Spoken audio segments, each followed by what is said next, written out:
Child, so 5 minutes in, I realized that I was not recording. I forgot to hit record again before I started. So I'm not fixing to rewind. I'm just going to give a little rundown about what happened. It ain't been that much. So we pick up at Sonya's house, and she is there with her mama and her sister. And come to find out, child, she got her mama, her daddy, her sister, her brother-in-law, they kids, and I think it's one other person. It might be her brother or somebody. I couldn't hardly tell. It went by fast. But I think it's one other person and they kids that's living in the house. And baby, that is a lot of people. Baby, it gave me claustrophobia just hearing that. So Sonya is just walking through the kitchen. You know, she just talking, just facetiously talking through the house or whatever, like, oh, mama, you went back to Jamaica and you brought back beef patties. All I had was one in the box, almost gone. Mama took it hella personal, got real sensitive and said, honey, I don't want to be questioned, scrutinized, or none of that shit. Pipe down. And I'm like, whoa, partner. So mama is extra agitated and over the overcrowding of it all. And honestly, I don't blame her, but at the same time, honey, chill out, cause baby was just talking. It wasn't even about nothing. You making too much about all of this, and it ain't even about nothing. So they, weren't talking about too much other than beef patties and how they are, becoming overwhelmed, and also embracing the fact that all of them are temporarily living together. So flash forward, we are getting over here. We getting on over to Chateau Sheree. We are in Sheree's domain, honey. And look like she cooking. She got her mama Thelma there. Let's see what they putting down.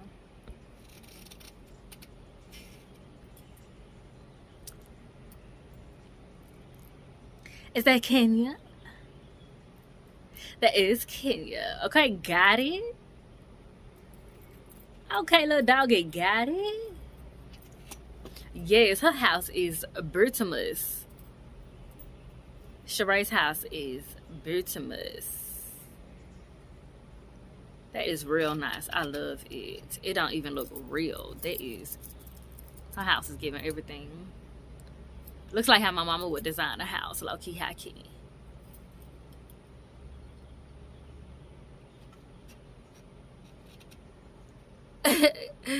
Come on, flashback to Kenya in the petty state, dragging her basement before it was done. But ooh, look at the basement now. Ooh, baby, just give me the basement. I would love to just have and be in the basement, in her basement, the boss basement. Is that what we calling it? I don't know. Chateau Sheree and her boss basement.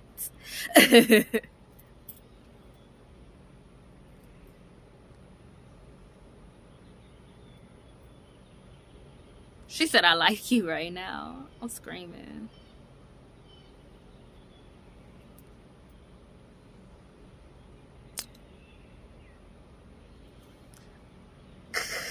Sheree said she could have wore her joggers to the event. I'm screaming.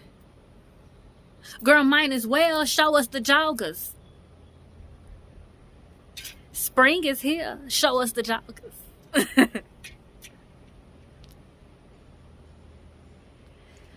And she's spilling the tea already about what Marlo said about Kenya's old apartment and her white refrigerator. And Lisa Ray car. Now she said she don't know her. She said she don't know her like that. I'm sure like that a picture. She said she don't know her like that. Now that's possible. Now where did Marlo get that from though? Where did Marlo get that you was driving her car? Where did it come from? Who car you was driving? Sheree so messy. They literally playing telephone. Done call Sonya to get a confirmation. Yeah, her tiny house. Sure did drag her by her croissant. And ain't even put no cheese on her little croissant.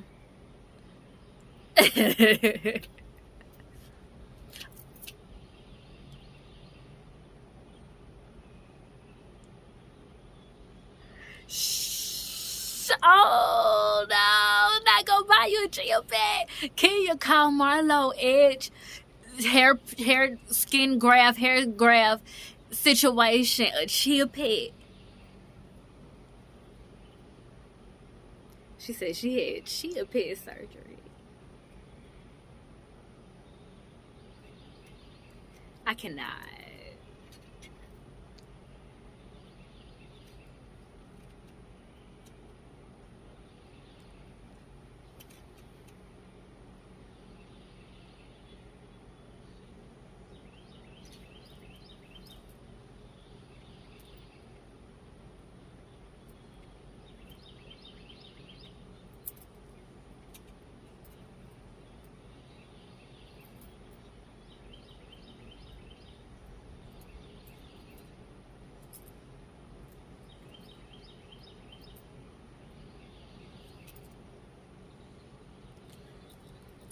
Oh, he got hair now. That's who Sassy Zesta was at the gala. That was Anthony. Ain't his name Anthony from Basketball Wives?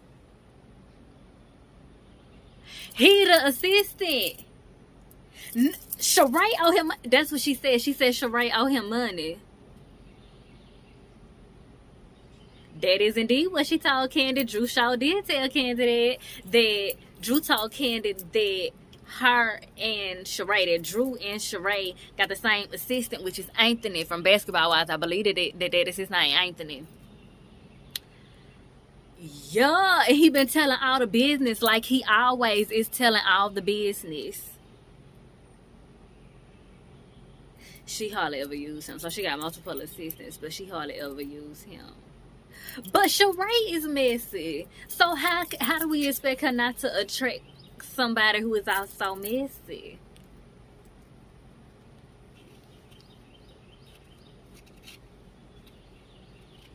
Well, maybe her situation with her husband is why she got some paranoia as it concerns assistants and carrying on.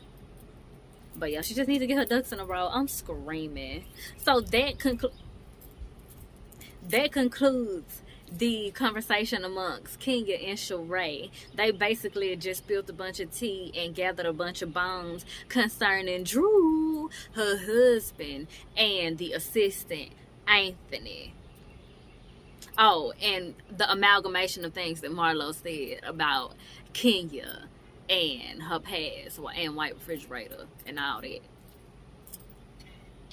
Whew.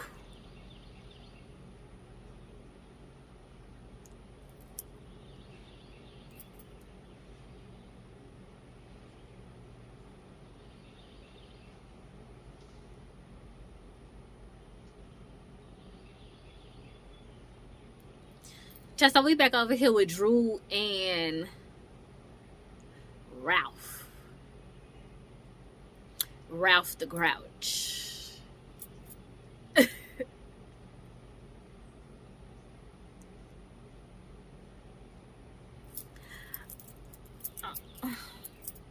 She's talking to Ralph. Ralph is talking about he enjoyed his time he spent with Todd. Yeah, so him and Todd was there last episode when Drew was doing the workout session with Sonya. I didn't talk about that too much because Drew was on some extra shit, and it was like, you talking about you lost 25 pounds, you can't even do no squat, you don't look like you lost nothing unless you lost it in your booty and your thighs, because I don't see it nowhere else. But she up here talking to Ralph, and he's talking about, you know, he enjoyed his time with Todd when they was at the gym and all of that, and they said, oh, well, it's good and stuff. But he talking about, he feel like, oh, it's great to spend time with somebody who is a lot like me and this and that. I don't feel like him and Todd are a lot like each other. In what way? I don't see it. I don't see it yet.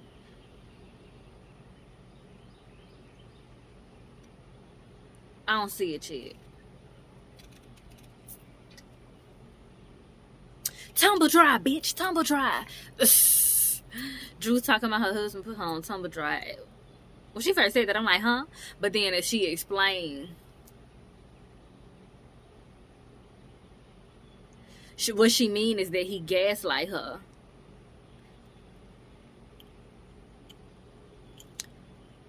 Yeah, she's taking the conversation about the assistant. And what's going on? He talking about he fired her, but he acting like he's still talking to her. He done said that he's still talking to her. What you fired her for? If you still gonna talk to her, you might as well just still then keep her as an employee and say what Drew talking about.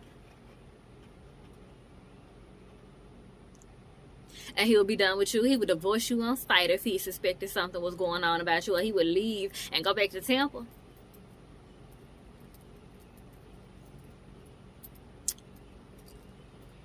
The issue is not with the assistant. The issue is with you, Ralph the Grouch.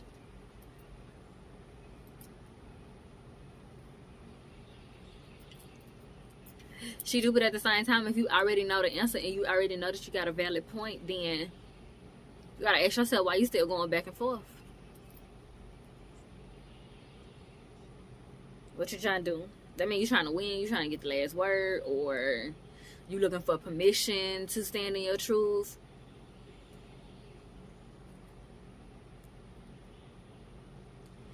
And she done had to look up the term gaslight to realize that her husband is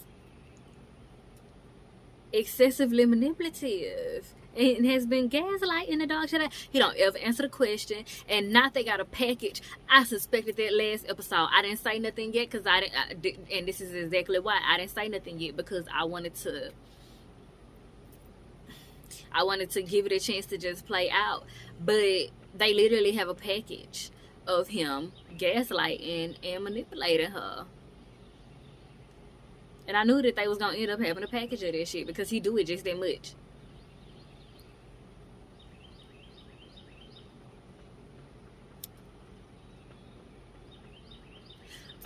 Yeah, she don't need to what, both of y'all looking for permission to do some shit? Both of y'all looking for permission to leave the relationship? He looking for permission to not talk to her. He looking for Drew to tell him that he don't need to be talking to the assistant after she's sending him flirty, sketchy, questionable messages. And she looking for permission to stand in her truth about what the fuck is going on and what the fuck he be doing when she trying to have a serious conversation with her. I mean, when she trying to have a serious conversation with him. Both of them looking for permission to stand in their truth and leave the relationship.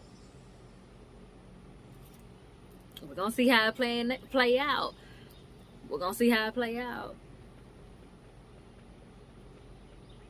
Okay, we back over here with Marlo. She in the closet with her nephews. Look like she getting them tailored, fitted, suited and booted. What we doing? That's a cute fit. She got on nice orange. Orange is her color. It's cute. Homecoming. They do homecoming at 14. Okay, now we back over here with Kenya. And she with her kitty? Okay, yes. And now she can show her kitty on camera. And better. Kitty is cute. Yeah.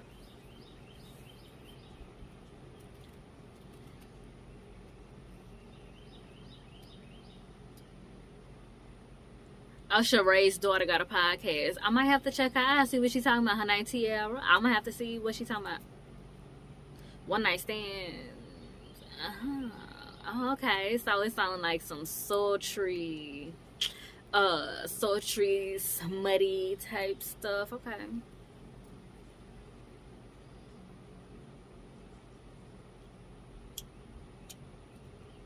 I'm liking this music they playing. Ooh, that's a nice fit that Candy got on. That nice yellow. Yellow is her color. I'm feeling it. It reminds me of that outfit that K. Michelle had on Marriage Boot Camp. The yellow, like, highlighter neon yellow top and bottom. So Candace's pants and K. Michelle's was a little skirt. Real cute.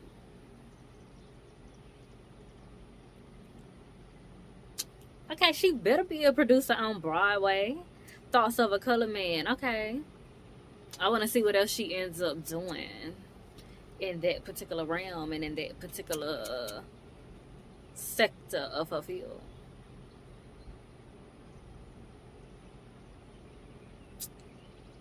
Hello, Todd.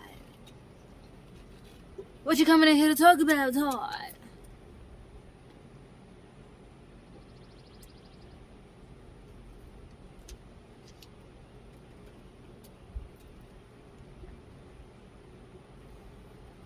Wow, so this is the first, or one of the first all black Broadway productions.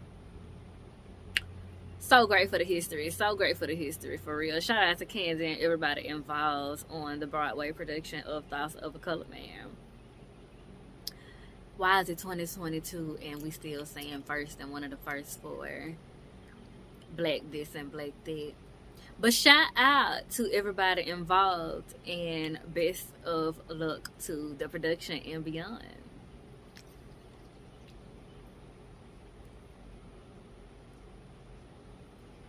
Okay, so Candy and Ty having a conversation. Basically, the distance and the scheduling is getting to them in their relationship.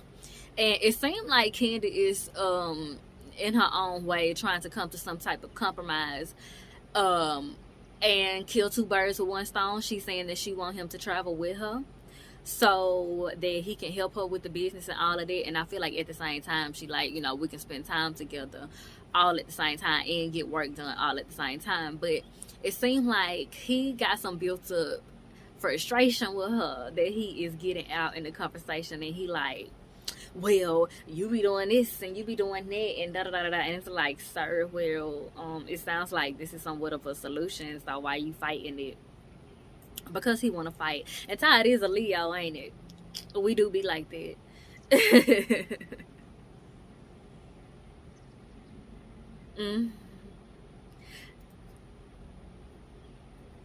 I can also kind of understand his point too, because like maybe he want her undivided attention. He don't want to just spend time with her and do business. I want to like have some time to just be just us. So if you gonna keep doing your priorities like this, then it's just gonna be like this. But they gotta come to an agreement on shit, and it look like they got a lot of shit to come to an agreement on, because it's some shit that they trying to design here. What, this is a pool house or another apartment or something?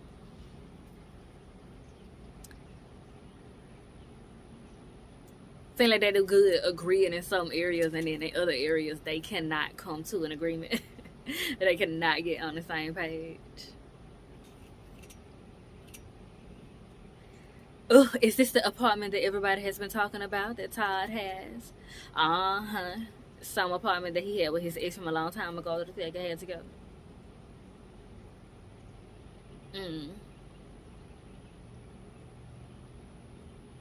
So it's his. He paid it all.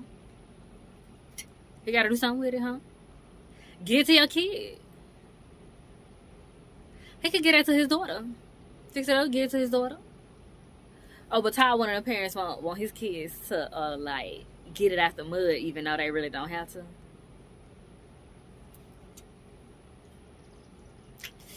And I can understand Candy being like, "Shut up with your ex. I don't really want to have nothing to do with this. Why you trying to get me involved?"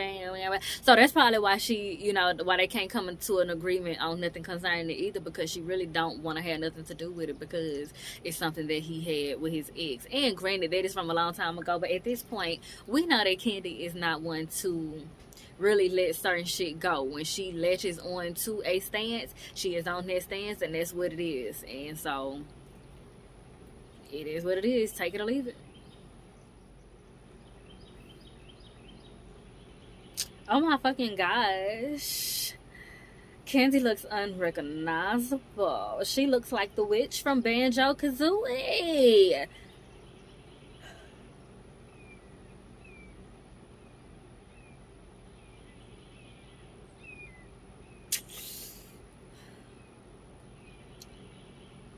I want to get some more colors of contacts just to play around with my look and color coordinate with different things.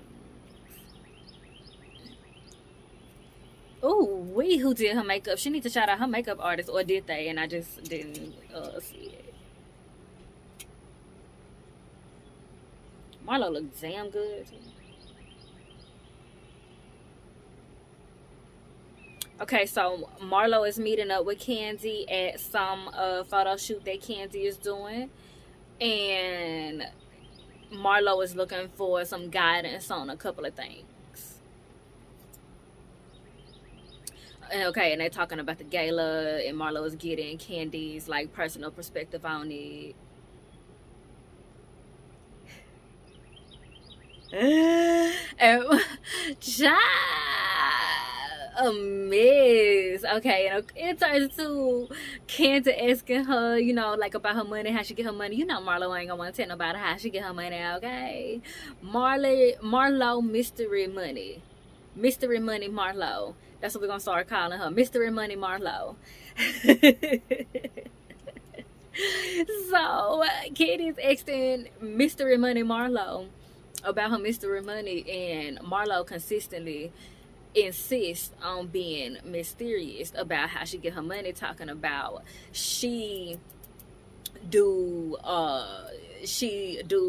personal private dances at a club in Magic City. Is that what she said? Magic City? She do personal private dances in the daytime, and that's how she get her money.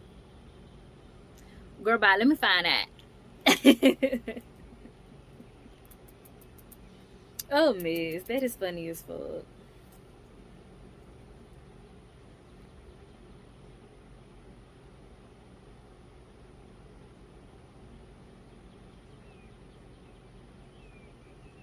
Yeah, she said so she work at Magic City on Mondays and she do private dances.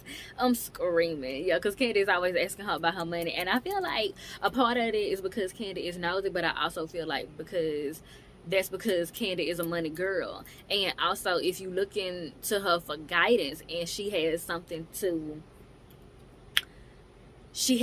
she feels like she can give to you on a being wise and working smarter with your money type shit, then it does make sense for her to ask you how are you getting your money, so that she know where you at with it and she know how to meet you where you at and give you advice and suggestions based off of that. But Marlo insists on being secretive, and so I feel like that's how Marlo would always limit herself, by being overtly secretive, because nobody knows how to meet you or really approach you in the best way if they don't know where you at, because you constantly being overtly mysterious.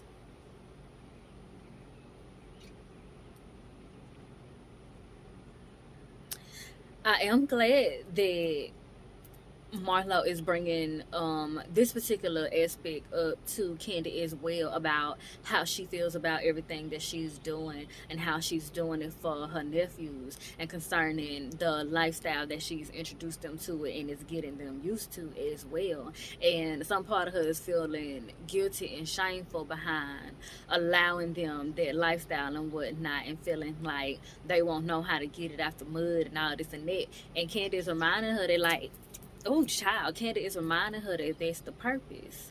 You doing all of this, or you've done everything that you've had to do so that they don't have to do that. You can still instill discipline and values in them without making them struggle, or without making them feel guilty for having advances and having access to greater things and greater experiences in life, and a privileged lifestyle that a multitude of people in the world are accessible to, and that a multitude of people in the world are not accessible to. It's all right. Let it be great. Let it be beautiful. Shout out to Chris Brown for the song and that lyric and my use of it.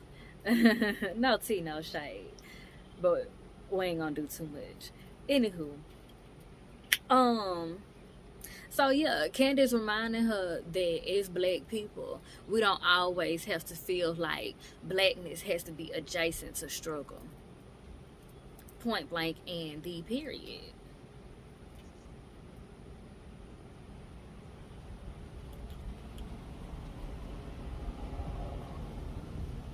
Yeah.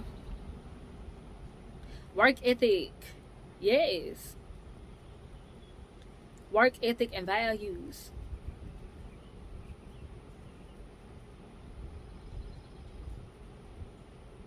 Yes, sir. Absolutely. Because I can say that I come from a rather privileged lifestyle and upbringing, but at the same time, my parents instilled in me morals, values, work ethic, and the fact that shit don't just fall out of the sky. You got to put in some type of work in order to get something for yourself, in order to also gain a greater sense of values when you work for some shit that you want and need for yourself. So it makes a difference.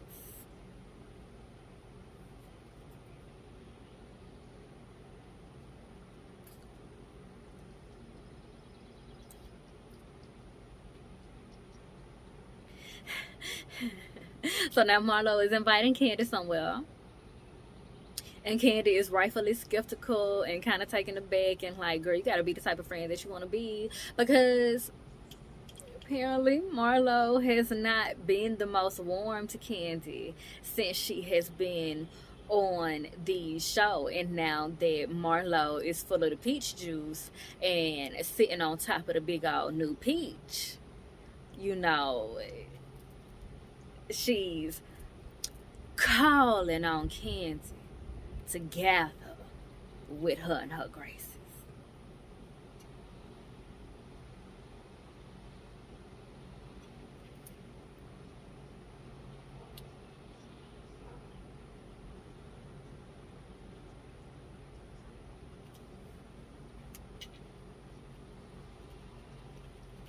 Okay, so Ralph is seemingly making an effort with Drew to have a real cool, calm, and collected conversation about their issues, bring some resolution to their issues. Well, that's what he says. He wants to have a real moment to bring some resolution to their issues.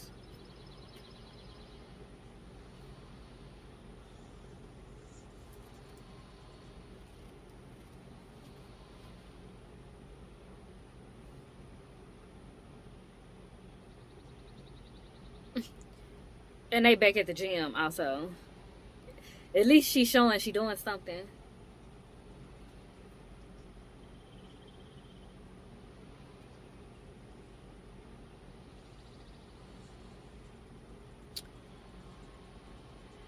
Okay, so yeah, he didn't really say we're gonna have a conversation.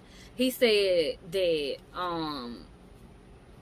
we need to get to a place where we can get back to us, because if we coming from a place where we don't like each other, we can never get back to us or some shit like that.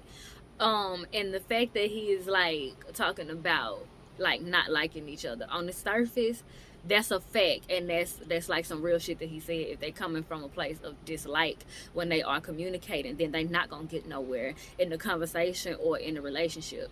Howsoever,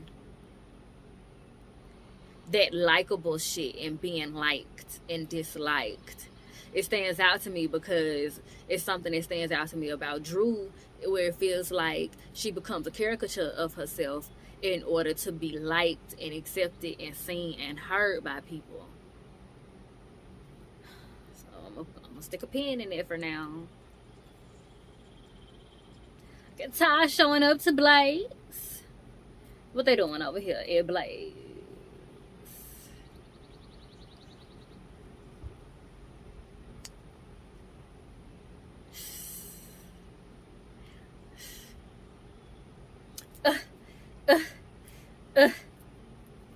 And Rowdy Ralph the Grouch is at Blaze. Oh, okay. And Sonya's husband as well. I gotta learn his name. The husbands is linking up.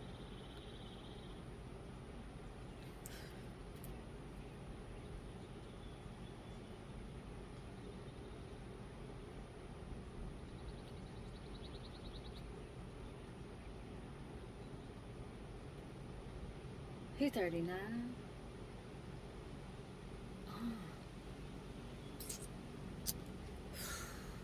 Sonya's husband is succulent.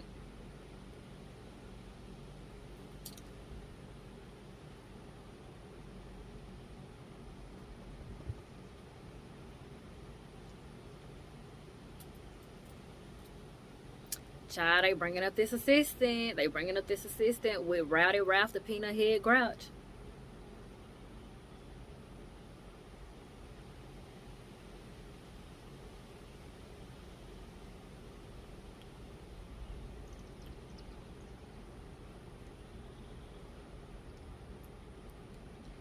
What you mean you can't find a massage therapist? If I can find a massage therapist in Mississippi, I know he can find a massage therapist in Georgia.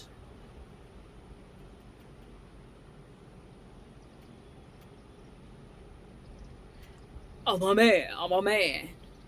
A poor excuse. Shut up.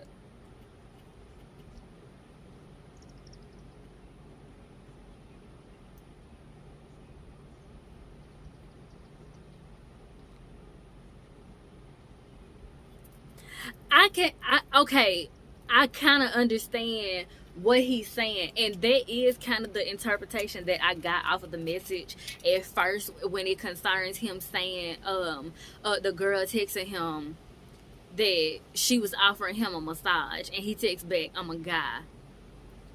I see a lot of folks taking it like he was saying that as he wouldn't know how to control himself in that situation. But at first, when I first heard him say that, I'm a guy, I did take it like he was saying, I'm a guy, I don't need that. I'm a guy, I'm strong. I'm a guy, I'll bear through it on some like tough guy type shit. It's bullshit either way. And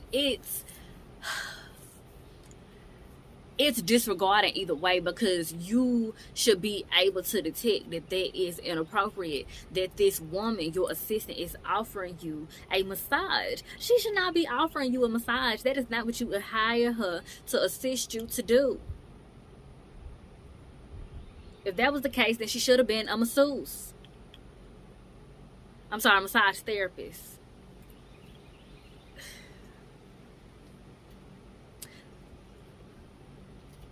Come on, trying to buy some land?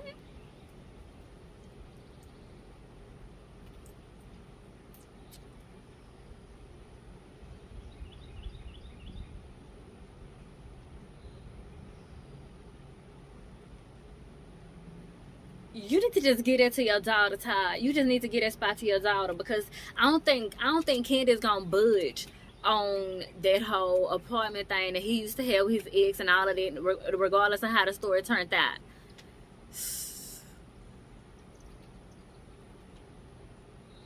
Okay, now we back over at Marlo's place, and she with Justin, her cousin, look like, and her manager. She said her nephews can't call her Marlo.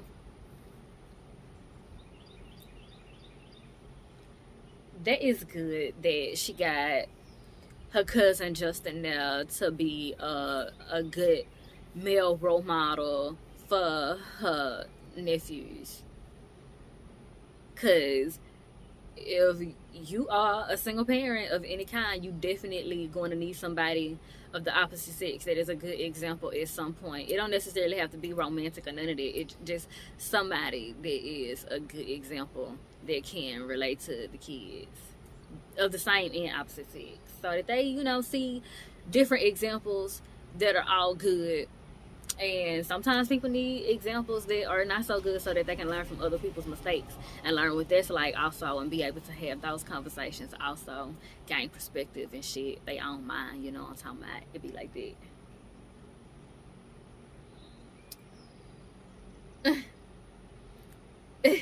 Okay, so Marlo getting her nephew ready for his date. I think it's a homecoming date. And she getting him ready to take pictures and stuff. She got him a limo. She got him all types of ambiance and things going on. An ensemble. A little outfit. Okay, he getting suave and debonair to go out on a time. That's really good that she is supporting him and having those experiences, and he's able to have it to the best of his abilities because of what she is providing him with. That is so great.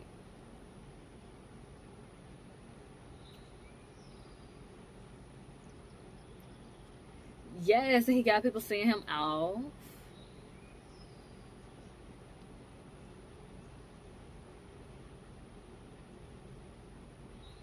And see, that's great, and it goes back to what I was saying too. Marlo talking about how she had an auntie that made sure she had everything that she needed and wanted as it concerns her going to prom and all the types of things of those natures. And even though Marlo came from a rough upbringing, and you know, the people that was responsible for her failed her in many ways and wasn't able to provide her with many things, she still had somebody or some people in her life to give her good examples and provide her with great things. And that made a major difference in how she is now being able to be that person and then some for her nephews, and being an example of that on television. So that is great. I love that. Back over here with Drew.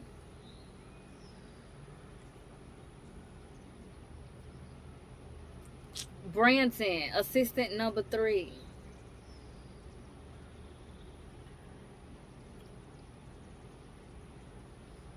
Okay, so assistant number 3, Brandon, is picking Drew up to take her. Okay, to take her on a date type shit. Oh, okay, and he sent Ralph sent some folks to get her glammed up and get her ready to go out and all that shit. It's giving Big Sean song, Play No Games. Left her dress out on the bed with a note there waiting for you. And all of this is cute.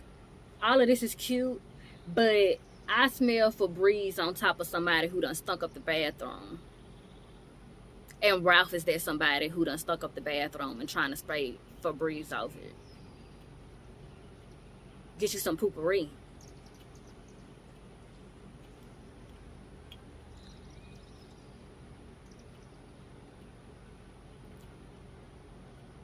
Or be honest about what you left in the toilet.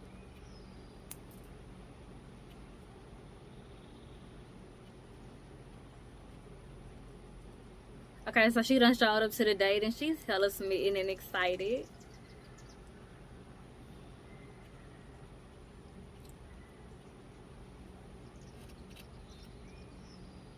So Rowdy Ralph the Peanut Head Grouch is also a romancer.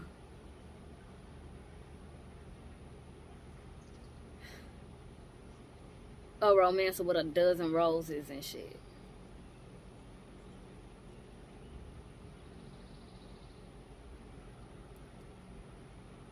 It's like, is it a redeeming quality or is it more manipulation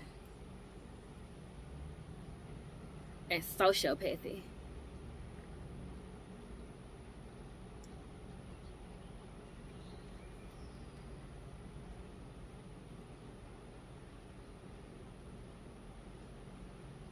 He talking a good game, saying that he gonna start to put God first and him, then himself, and then his wife and his kids and all of that, so he can get his priorities and his spirit in order. Talking a good game.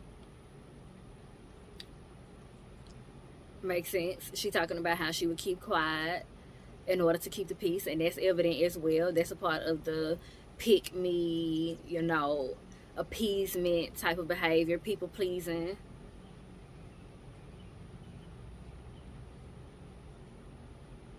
And I wonder where that comes from before and outside of Ralph. I would really love to know like more Drew's childhood story and like her family dynamics and shit.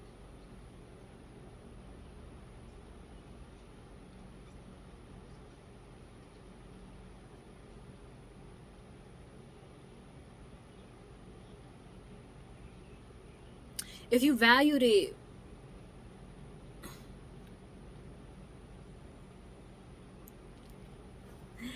the minute she said something that the minute she said something he wasn't fucking with, he didn't agree with, he started turning the table. He started turning the table.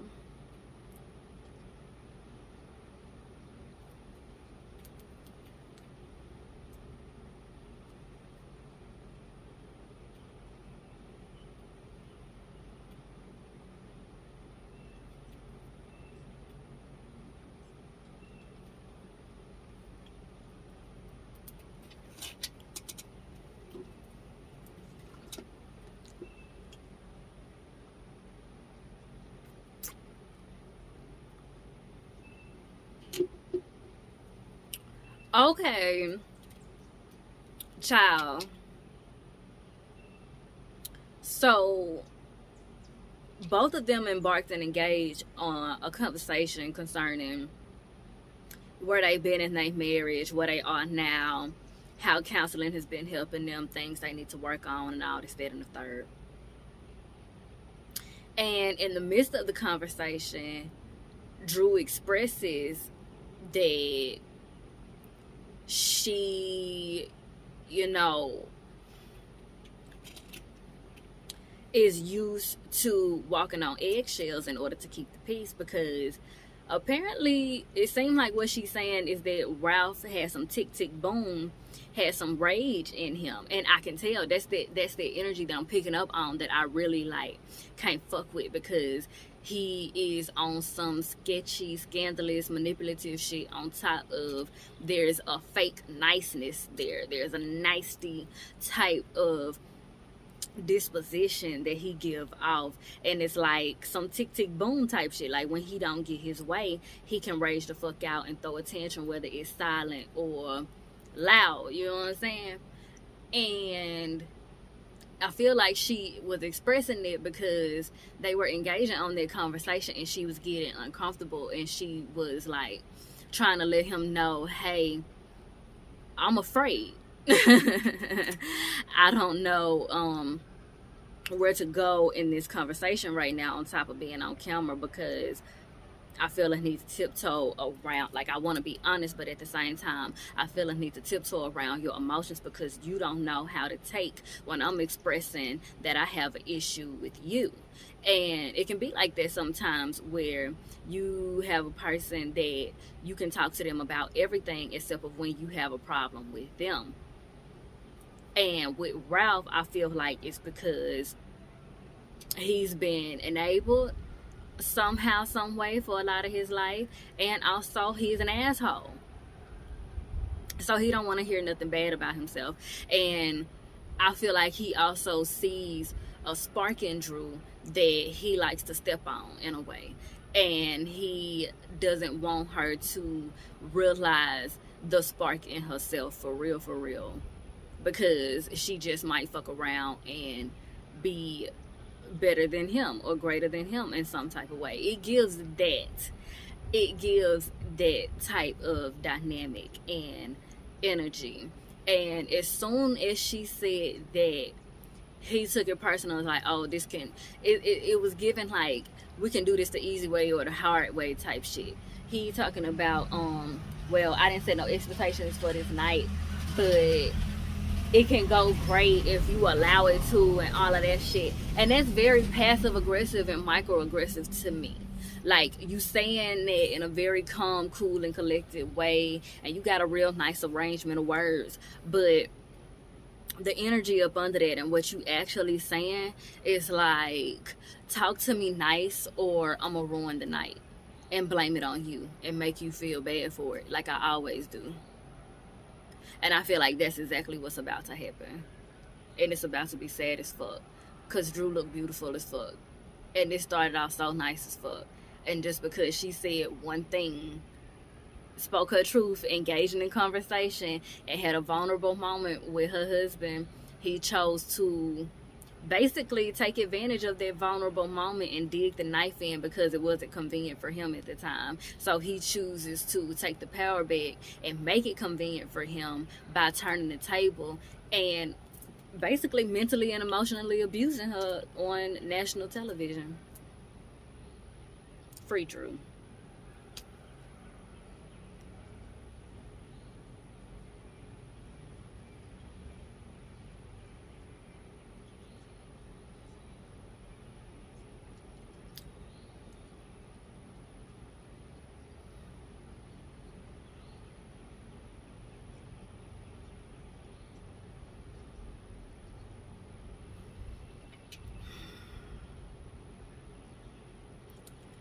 So Ralph is saying that he want to, you know, save the conversation for counseling. And on one hand, yeah, just leave it at that. But on another hand, I feel like Drew won't leave it alone because he's always finding a reason to avoid real conversations. And he has been avoiding her questions for so long that she's getting tired of just letting it slide and letting it slide and letting it slide. Bitch, I know you lying. He done fucking told her that he needs to schedule a session for her so that the doctor can teach her how to talk to men. And that says everything that everybody needs to know right there. And she better had told him that he needs to schedule himself a session so he can learn how to talk to women, so that he can learn how to communicate in general, so that he can learn how to be himself, honey, so that he can stop looking for somebody to blame, i.e. Drew, for all of his limitations. Tisk.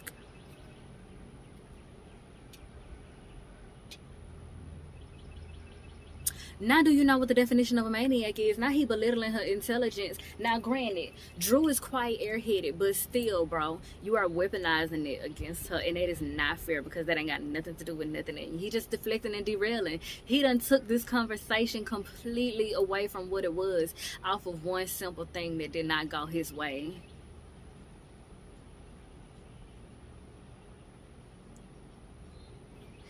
And sir, you are not stable.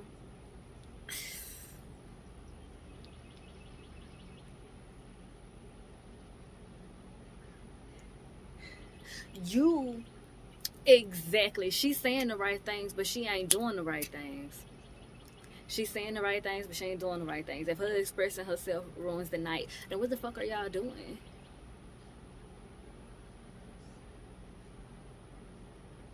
And now he icing her out. Now he's withdrawing energy and emotion because she won't back down, because she just won't accept the sugar on shit that he is trying to give her. He is literally trying to serve her a 5-course, 5-star meal on a trash can top and want her to eat it with a smile, silently, and just say thank you.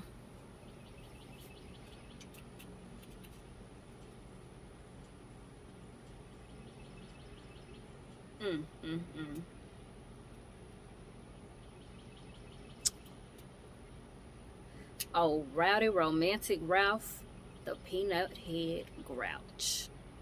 Despicable. This was very hard to watch, child.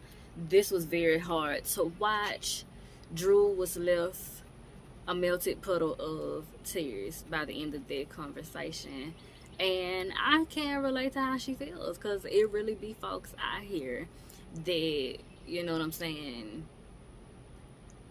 mentally manipulate and abuse on a regular basis type shit. And a lot of people like to say that certain terms are overused, but that type of behavior is overdone.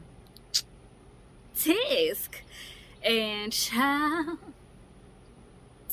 that's all I got. Ain't got no more. This was, it was a mixture of filler and a mixture of a whole lot of shade tea and good necessary conversation all at the same time. And it gave me a lot of content to do a deep dive on as it concerns the esoterical analysis and reading that I am going to do on the cast, as well as their storylines for the season. So stay tuned and come back. I hope that this is educational and entertaining for you all, and I hope that you all will be liked, loved, loving, and liberated. Emphasis on liberated.